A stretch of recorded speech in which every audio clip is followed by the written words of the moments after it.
Всем привет, с вами Виктория Ню. В этом видео будет много стемпинг фишек. Поработаем с вами фольгой, пигментами, втирками. Также буду использовать клей для фольги. Многих девочек заинтересовал этот способ после моего шортс-видео. Ну и покажу, как у меня получилось сделать гелевый стемпинг слайдер, знаете, такой вот резиновый. Если вам интересно, оставайтесь со мной. Я желаю вам приятного просмотра.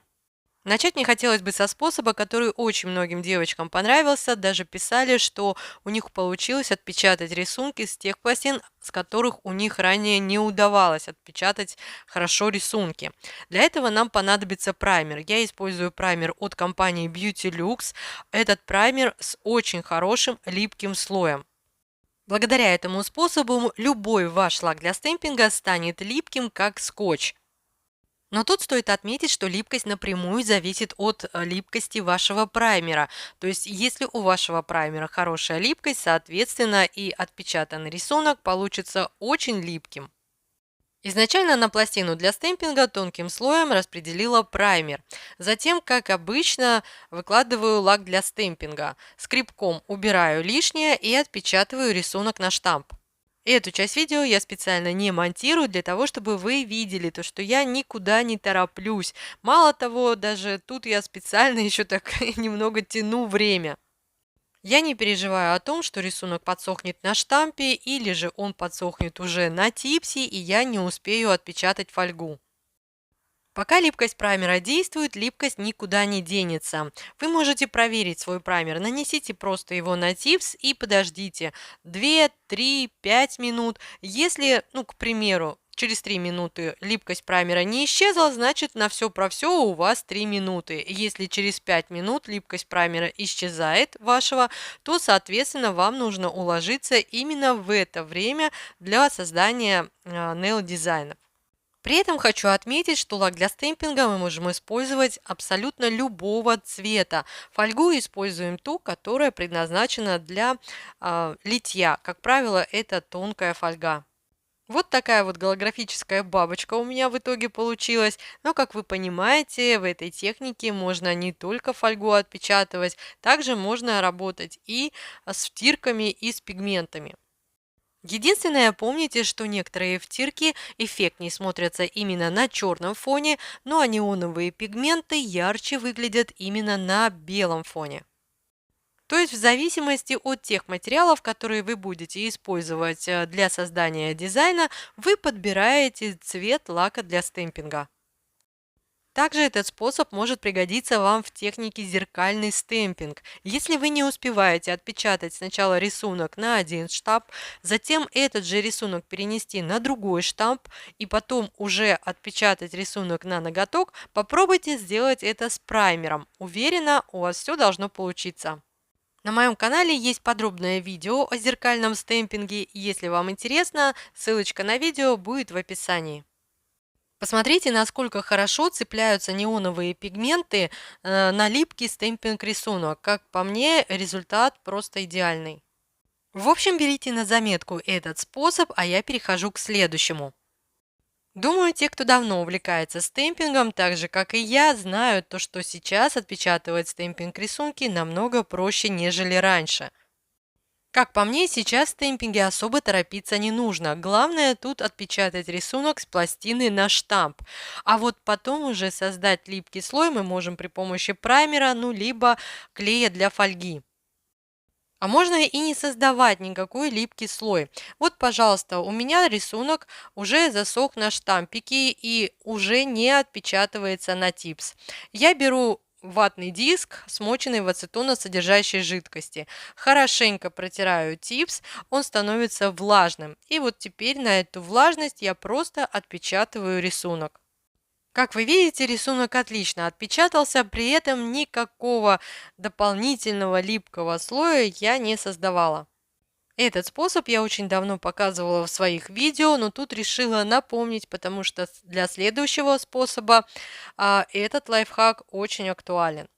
Не знаю, как вам, но у меня очень часто возникало желание использовать пигменты, втирки, фольгу не только для стемпинг литья, но и в реверсивном стемпинге.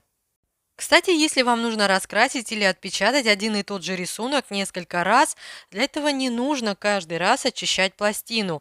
И на самом деле это заметно ускорит процесс создания дизайнов, особенно на клиентах. Но для этого в вашем арсенале должно быть как минимум 2, а то и 4 штампа для стемпинга. Ну, то есть тут все зависит от того, сколько раз вам нужно отпечатать один и тот же рисунок. Так мы экономим время, жидкость для очищения пластин и ватные диски. Но давайте вернемся к реверсивному стемпингу. И как оказалось, раскрашивать стемпинг можно и клеем для фольги. Это обычный клей для фольги, который сохнет на воздухе. И флакончик желательно всегда держать закрытым, поэтому я несколько капель выложила на палитру. Для раскрашивания беру силиконовую кисточку. Обычные кисточки очень быстро забиваются, и раскрашивать при помощи клея для фольги ими не совсем удобно. Можно использовать зубочистку, микробраши, но ими высока вероятность повредить силиконовую подушечку. В данном случае процесс раскрашивания ничем не отличается от раскрашивания обычными лаками для стемпинга. Мы точно так же ставим капельку и растягиваем ее в нужном направлении. Единственное, клей для фольги не так быстро высыхает, как лаки для стемпинга, поэтому процесс немного упрощен. После раскрашивания нужно подождать, пока клей для фольги подсохнет и станет прозрачным. А тут я показываю то, что на типсе нет никакого липкого слоя. А вот рисунок у нас состоит из таких вот элементов, которые мы не раскрашивали и которые точно уже подсохли. И вполне возможно, что на в типс уже не отпечатаются, так как черный лак уже давно высох. Именно поэтому я протираю тип с ацетоносодержащей жидкостью и вот теперь уже отпечатываю рисунок. Клей для фольги мог не попасть на какую-то часть контура, к тому же я старалась раскрашивать рисунок, не выходя за пределы отпечатанного рисунка. Вот именно для этого перед отпечатыванием я протерла тип с ацетоносодержащей жидкостью. Ну вот рисунок отпечатан, и теперь можно сделать его цветным, пигментами, втирками, а можно просто отпечатать фольгу. Причем и втирки, и пигменты, и фольга будут прилипать только на ту часть рисунка, на которую вы нанесли клей для фольги. И тут я хочу обратить ваше внимание на листочки. Они, знаете, с прожилками, то есть сам рисунок был с прожилками. И вот когда мы убираем лишнее, да, вот лишние пигменты, то очень хорошо видно то, что пигмент лег именно внутри рисунка, а прожилки на листочках остались видны.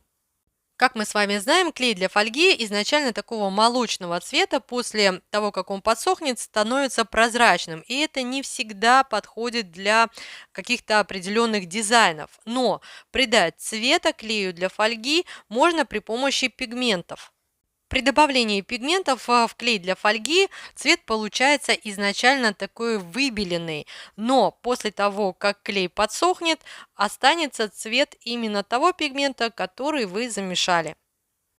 Думаю, вот тут вам хорошо видно то, что цвет получился серым, хотя я замешивала черный пигмент. И на самом деле на этом этапе, сколько бы я ни добавляла пигмента, цвет он все равно будет таким вот сероватым.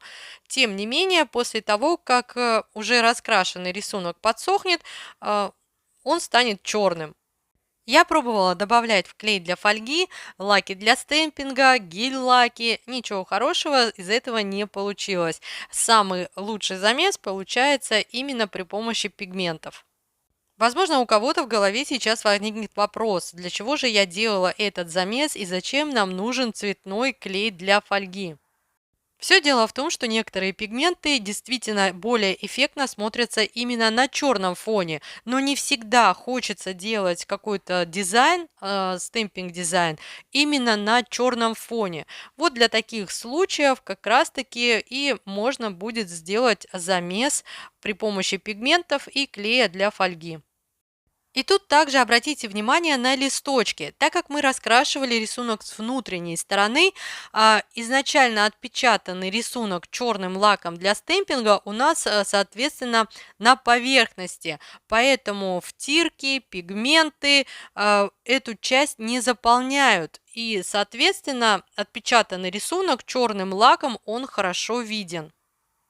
Кстати, обычным клеем для фольги и гель-клеем для фольги можно просто отпечатывать стемпинг рисунки. Если вам интересна эта тема, видео также есть на моем канале. Следующий способ я уже неоднократно показывала на своем канале, но тут ко мне пришла пилов-база от компании Beautylux. Кто смотрел распаковку, знают. И, конечно же, я не могла не протестировать эту базу в стемпинге. Кому-то этот способ не понравился, у кого-то он просто не получается, но по моему мнению этот способ раскрывает новые возможности в стемпинге, поэтому решила поделиться с вами результатами тестирования. На пластину для стемпинга наношу черный пигментированный лак от компании Beautylux. Скребком убираю лишнее и отправляю на полимеризацию 60 секунд в 48-ваттной гибридной лампе. На палитру поставила каплю пилов базы от компании Beautylux и теперь при помощи тонкой кисточки обвожу контур. Особо я тут не стараюсь, если база вышла за пределы рисунка, в этом ничего страшного нет. База прозрачная, поэтому рисунок останется четким. После полимеризации базы на поверхности образовался дисперсионный слой, его, конечно же, я удаляю. И теперь можно снять рисунок с пластины. Апельсиновой палочкой поддеваю кончик и затем уже пинцетом снимаю будущую улыбку френча. Такие френч-заготовки можно сделать заранее, целую кучу, хранятся они долго. Тут все зависит, в принципе, от того, какой рисунок улыбки у вас представлен на пластине для стемпинга. Так как в этой технике мы ничего не отпечатываем на штамп, полученный рисунок, ну в данном случае линия улыбки, получается четкой. Полученный слайдер вы с легкостью сможете разместить и в верхние формы, и в гелевые типсы, и поверх ноготка. При этом вы с легкостью можете поправить усы, там, я не знаю, вот форму немножко подправить. В общем, разместить именно слайдер так, как вам нужно.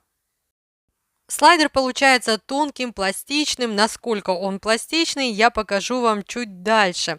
Не знаю, как вы, но вот я при всем желании не нарисую такую тонкую улыбку. Тем более сама себе, а еще и левой рукой, но это вообще дастиш-фантастиш для меня.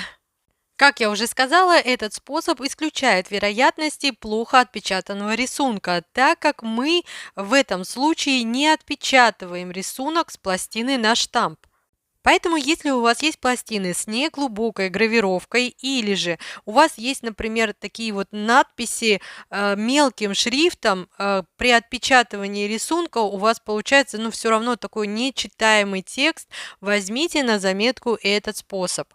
Черный гель-лак нанесла на пластину, скребком убрала лишнее, после полимеризации ватным диском и смоченным в ацетон содержащей жидкости удаляю разводы. И вот тут вот показываю, что черный гель-лак остался только в гравировке. По периметру никаких разводов больше нет. Для создания слайдера буду использовать пилов-базу от компании Beautylux. Мне понравились свойства этой базы.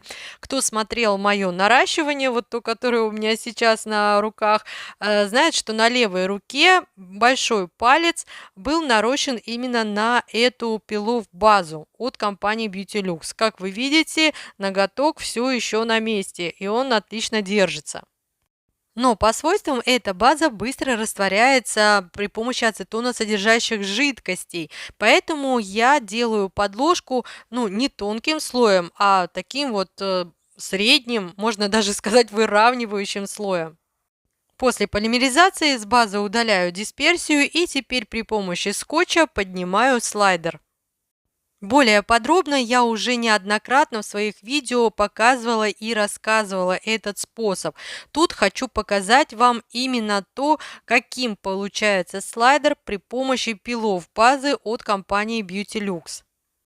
Несмотря на то, что базу на пластину я выкладывала довольно таким приличным слоем, слайдер получился тонким и пластичным. Настолько пластичным, что его практически невозможно отодрать от скотча. При этом он очень легко отходит от металлической пластины для стемпинга. Слайдер получается, знаете, таким как бы немного резиновым. Его буквально можно натянуть на ноготок.